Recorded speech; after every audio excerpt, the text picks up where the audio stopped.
sidee loo daaweeyaa gooryaankan bulshada inuu taqaano diradiraha ama enterobiasiska kaasoo uu sababo jeermiska nooca loo yaqaano Enterobius vermicularis cashirkeena u dambeeyay waxa ku soo sharaxnay xanuunkan uu sababo gooryaankan waxa uu yahay xanuunkan calaamadaha lagu garto sida la isku gudbiyo insha Allah maanta waxaan sharxeynaa sida loo daaweeyo xanuunkan iyo daawada ugu fiican ee loo isticmaalo xanuunkan annagoo u kala qaadi doono ilmaha yar iyo dadka waaweyn macnaha saa ognahay dooska ama inta ay qaadanayaan milligaraamka ilmaha yar daawada dadka waaweyn isku mid ma ahan marka waa kala sharxi doonaa annagoo sanadka u fiiri doono insha Allah ugu dambeyn waxaan bixin doonaa talooyin iyo wacyigelin muhiim ah oo ku aadan xanuunkan ka faa'iideysi wacan la wadaag asxaabtaada si ay ugu faa'iideystaan kuna soo dhawaada mar kale barnaamijkeena halkan kala socod barnaamijyo caafimaad oo taxan ah talooyin muhiim ah oo ku aadan caafimaadka sida wacyigelinta bulshada ee ka hortagga xanuunada halista ah iyo daaweyntooda maalin kasta 4 galabnimo saacadda geeska Afrika waxaa barnaamijka idiin soo gudbin doono Dr. Timujira fadlan subscribe channelkeena haddii aad ku cusub tahay sidoo kale muuqaalada aan soo gelino like saar waana ku mahadsantiin daawashada muuqaalada aan soo gelino mahadsanidin gooryaankan loo yaqaano Enterobius vermicularis bulshadana u taqaano diradiraha daawooyinka ugu fiican ee lagu daaweeyo waxa ugu muhiimsan 3 daawo marka mid ayaan u sharxeynaa daawooyinkaas si fiican ila socda okay waxaan ku bilaabeynaa daawada koowaad taas oo ah mebendazole sida hortiina uu ku qoran marka magacan waa magaca chemical name ee daawada uu ku soo baxda waxa jira commercial name oo kambaniyada ay isticmaalaan ileen kambaniga daawada soo saaraya iyo asalka daawada magaceeda uu kala duwan yahay magaca koro waxa jira lagu soo qoro commercial name iyo magac hooso oo ah chemical name oo macnaha magaca oo saxda ah oo daawada ay leedahay marka commercial name waxa waaye kambaniga soo saaray magaciisa ayuu ku xayeysiisanaa waxa laga yaabaa hal daawo oo mebendazole-kan ah in 100 magac kor ugu qoran tahay aragta tan oo kale hadda example hoos kor waxa ugu qoran saa u jeedaan farmakas ayaa ugu qoran farmakaska marka farmashi daa tagto mebendazole waxa laga yaabaa ninka farmashi joogo inuu san fahmin laakiin marka aad daawada gooryaanka ee farmakas loo yaqaan ma haysaa hore inuu ka soo qabtay ayaa laga yaabaa marka chemical name iyo commercial name wax la kala lahayaa jiro oo commercial name waxaan dhahnay ama trade name Allah waa magaca ganacsiga oo kambaniga daawada soo saaray isticmaalayo laakiin chemical name mar walba waa inuu hoos ku qornaadaa marka mebendazole magacyo badan ay suuq ku soo gashaa laakiin farmakaskan hadda wadankeena marka la joogo ayaa ugu caansan marka daawadan marka qaadanaysa sidee loo qaataa inta uu gudo galin daa'da iyo dadka sanadaha sidee loo qaataa si guud daawadan waxaa la dhahaa cuntadan waa la qaadan kartaa cuntada ka horna waa qaadan kartaa kadibna waa qaadan kartaa laakiin dadka inta badan waxay aaminsan yihiin daawo gooryaanbo in qofka soo baahan inuu qaata ee sax tahay marka qasab ma ahan taas ogaada insha Allah cuntada kadibna waa qaadan kartaa ama ka hor waa qaadan kartaa ama cuntada ayaa la qaadan kartaa okay sida hortiin ku qor with macnaha cuntada ayaa la socotaa cuntada la qaadan kartaa lagu jeedaa without waxa waaye cuntada in la qaadato qasab ma aha waa macnaha marka cuntada ka hor ama kadib waa qaadan kartaa okay sidoo kale shuruudaha waxa kamid sida hortiin ku qoran daawada qofka inuu burburiyo oo rooga ama calaanjiyo oo budo ka dhigi kadib oo laqo afkiisa ku calaanjiyo macnaha daawada ayadoo sida inaad laqda lama rabo inaad goosaha ku jijibisaa la rabaa macnaha oo calaanjisa inaad fahmaysan oo meena calaanjisa ama jijibisa ama roogmo qof bas u yaqaan oo daawada inaad calaanjiso oo ilkaha ku burburiso budo marka ka dhigta aad laqdo saas aad samaysa haddii oo daawada sida hortiina ku qornay dib kuugu tahay inaad calaanjisana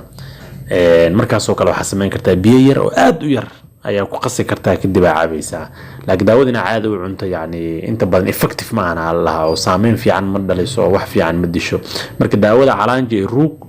haddii ay ruug karno qararka isku laboonaysan biyo yar ku qas kadib saas ku cab oo wax aad u yar biyo aad u yar ku qas kadib saas u cab ina fahanteen ayaa rajaynayaa marka daawadan marka see loo qaataa dadka da'da ayadoo loo fiirinayo dadka waaweyn adaltiga ah oo qaangaarka ah ilmaha ka weyn 2 sano aad qodobkaas u fiiriyo mebendazole-kan waa farmakas qofba soo u yaqaano dadka waaweyn oo qaangaarka ama ilmaha ka weyn ayagana 2 sano macnaha markaan si kale u dhigno 2 sano ba cunug haduu ka weyn yahay daawadan waxaa la siinayaa ilaa dadka waaweyn macnaha 2 sano ilaa 100 sano iska dheh qofkiiba 2 sano ka weynbo daawadan wuxuu qaadanayaa 100 mg once a day معناها مالين هالمر for one day هالمالين inaa fahanteen markaan hadalka hortiin ku qornay arjana inaa fahanteen macnaha waxa waaye hal kaniini oo kaliya oo 100 miligram ayaa kugu filan inaa hal mar qaadato meesha daawadan ugu tagay Benadryl one day hadaa qaadato maalmo kadib yani cuncunka dabadii wixii aad ka dareemayso oo iska baxaya inaa fahanteen arjana qodobka labaad fiiriya ilmaha ka yar 2 sano yani ayaga go'aankooda waxa gaaraya dhakhtarka marka haddii cunugaad oo 2 sano ka yar yahay cununkaasna ku aragto inta badan yani hooyada ma dareento laakiin cununkaas aad ku aragto يعني dhakhtarna la xiriirtay oo baahan tahay anigana waa la soo xiriiri kartaa waa ku caawinaa insha Allah marka waxaan kala qaadnay ilmaha 2 sano keer iyo wixii 2 sano ka weyn da'doodu doonaa 50 sano 20 sano 30 sano hadaa 2 sano ka weyn tahay macnaha waxa qaadanay 100 miligram hal maalin la qaadanay ka badan mu baahnid daawadan inaa fahanteen arjana suuq maxay ku soo gashaa aan dhahnay magacan loo yaqaan Firmakiska hordiina ku qoran oo farmashaas dadka waa ka helay daawada gooryaanka oo diradiraha oo Firmakiska loo yaqaan hadaa dhahdo waan ugu soo diri kartaa WhatsApp numberkayga hoos ayuu yaalaa waa ugu soo diri kartaa daawada marka soo gadato si aan kaaga xaqiijiyo daawadan iska fiiri inay dhacday iyo in kale iyo sidoo kale waxa iska fiirisaa sanadka dhacday macnaha waa laga arki karaa ku qoran tahay sidoo kale waxa iska fiirisaa farmashi ka gadanay farmashi aad u kulul haduu yahay daawada yani digrigeeda 25 ayaa loo baahan wadankeena waa ogtihiin 25 ka badan waa digriga macnaha oo temperature ama heerkulka maadaama wadanku iska kulul yahay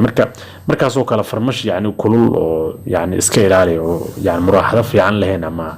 yani isheeg waxyaabahan qaboojiyaha yani aan lahayn oo yani farmashiga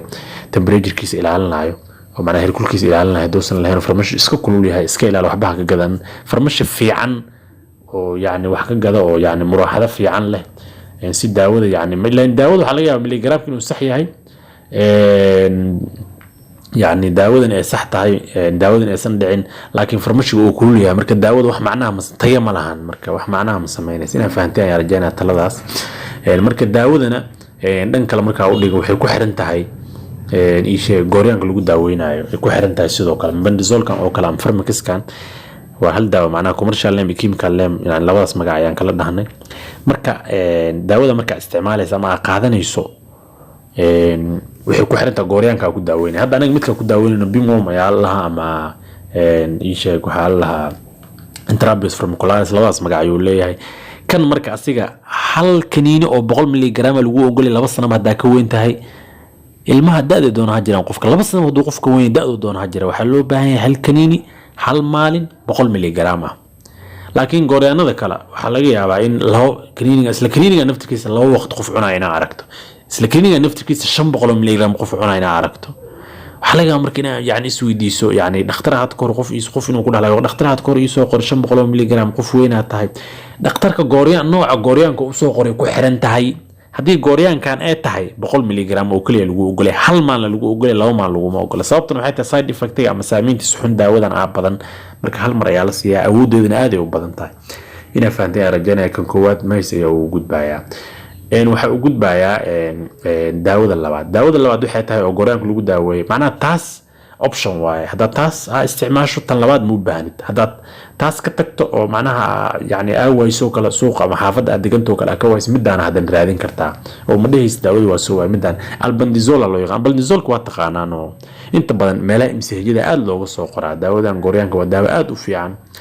marka ayadana see loo isticmaalaa waxaa loo isticmaalaa qof miisaanka qofka ayaa la fiiriyaa tan 60 kg haduu qofka badan yahay da'do doona ha jiro 60 kg haduu ka badan yahay ilaa cunug 60 kg ka badan waa qof weyn marka 60 kg waxaan ka wadaa miisaankaada 60 haduu ka badan yahay marka miisaan korto yani waxa qaadanaysaa laba waqti 400 miligram tusaale subax 400 miligram qaadanay oo daawada habeenkina 400 miligram qaadanay okay miisaankaada hadii uu ka yar yahay 60na waxa la subaxi ilmaha yar iyo wax la midka ama qofka aadka yani miisaankiisu yar yahay oo kala subax waxa qaadan kartaa 200 miligram habeenkina waxa qaadanay 200 miligram ina fahanteen ayaa rajaynayaa sidaas aydan loo isticmaalaa marka daawada labaad aydan sidaas waayo waxa loo fiirinaa miisaanka ayaa loo fiirinaa 60 miisaankaada ma ka badan yahay waxa qaadanay subax 400 miligram daawadan hortiina ku qoran habeenkan 400 miligram ogaada hal midna ogaada asxaabta inta badan waxay soo weydiiyaan daawo ayaan yani soo dhigaa YouTube marka sharxay sawirkeeda waxay ku dhahayn daawadan waa waay sawirka muhiim ma aha magaca muhiim hadalkaas muhiim magaca milligramka muhiim sawirka muhiim ma aha okay sababtoo sawirka wadamo kala duwan iyo shirkado kala duwan oo ka imaan kara muhiim ma sawirka sidoo u yaalo qofku inuu qaato sawir ka qaato farmashiga iyo daawada ma haysan ninka farmashiga marka maadaama uu ku fahmin wuxuu ku dhahayaa ma hayo sababtan waxay tahay sawir wax raadinaysa magac ma raadinayso marka taasna iska fiiriyo ayadana sidaas yani ayaa ugu jawaabaya inaa fahanteen ayaa rajaynaya daawada saddexaad marka oo hadii labadaas yani aawayso oo kala isticmaali karto waxa waaye metronidazole waa daawada hortiin ku qoran marka falajiilka kiniga la taqaanin ilmaha yar 200 mg la siiyaa subax iyo habeen dadka waaweyn waxaa la siiyaa 400 mg 500 mg subax iyo habeen ay qaadanayaan metronidazole kan aad u fiican yahay laakiin waxaa la 70% ayuu dilaa jeermiska marka waa markii labadaas kala aawayso leena isticmaasho waaye 70% ayuu dilaa markii ina fahanteen ayaa rajaynaya saddexda daawo sida hortiin ku qoran maxaan mebendazole oo farmakas loo yaqaan albendazole sida hortiin ku qoran fiiriye iyo metronidazole saddexdan labada kor ay aad u si fiican mid kamid ina qaad hadaa waa labadaba oo meel gobol ama tuulo ama meel fog ay joogto midkan hoose falajiilka loo qaraarka ama metronidazole ka isticmaal magacaana muhiim ah dhahnay oo yani ilmaha yar waxaan dhahnay 200 mg ayaa subax la siinaya habeenkina 200 mg dadka weyn waxaan dhahnay 500 mg subaxii habeenkina 500 mg daawadan hoos metronidazole daawooyinkan saddexdan sharoobooyin ay leeyihiin ilmaha aad ku yar yar sharoobooyin ayaa la siiyaa oo ml marka farmashiga ama dhakhtarka la xiriiraya markaas fahmi karo inta ay tahay sharoobooyin ayaa jira ilmaha aad ku yar hal sano iyo waxaas sharoobooyin ayaa jiro ina fahanteen ayaa rajaynaa xanuunkaas ee looga hortagaa mararka qaar waxaa dhacdo in qofka daawada oo qaatay oo na fiicnaan xanuun ku soo laabto sababta ugu weyn waxay tahay xanuun guriga adiga markuu kugu dhacay waxa u sii gudbisay walaalka ama walaasha ama ilmahaada guriga joogo ayaa u sii gudbisay